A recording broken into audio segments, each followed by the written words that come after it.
Sorotan lain, Saudara, Menteri Koordinator Bidang Politik dan Keamanan Menko Polhukam Budi Gunawan mengungkapkan bahwa tingkat kepuasan publik terhadap kinerja pemerintahan Presiden Prabowo Subianto mencapai 81,2%. Hal ini disampaikan Budi Gunawan saat mengikuti rapat kerja antara Badan Anggaran DPR RI bersama dengan Menteri Koordinator Kabinet Merah Putih di Gedung DPR RI. Budi Gunawan menyampaikan hal ini berdasarkan hasil survei pada Juni 2025. Menurut Budi, capaian tersebut juga tercermin dari persepsi publik. Dalam survei tersebut, Saudara, pemerintah mendapat rapor biru pada 5 aspek utama. Di antaranya, aspek sosial dan budaya yakni sebesar 95,1%.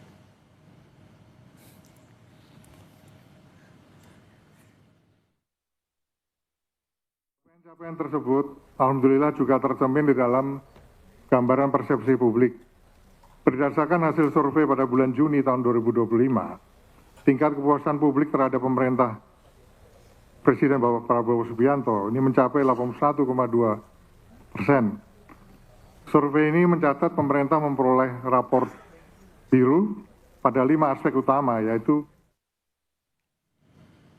PDIP menanggapi hasil survei Menko Politik dan Keamanan Budi Gunawan yang menyebut 81,2% masyarakat puas dengan pemerintahan Prabowo Subianto. Politisi PDI Perjuangan Arya Bima menilai sektor ekonomi nyatanya masih buruk. Menurutnya, target pajak yang tidak kunjung tercapai ditambah dengan beban utang beserta bunganya, sekaligus kontraksi ekonomi global yang tidak menentu, khususnya gejolak geopolitik. Meski demikian, Arya menyebut kondisi politik era Prabowo cukup kondusif.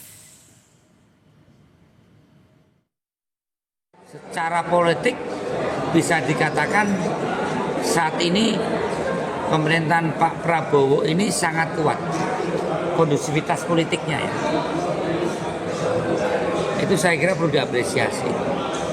Mengenai kondisi ekonomi, konstruksi ekonomi global dan fondasi ekonomi di dalam negeri memang tidak terlalu bagus.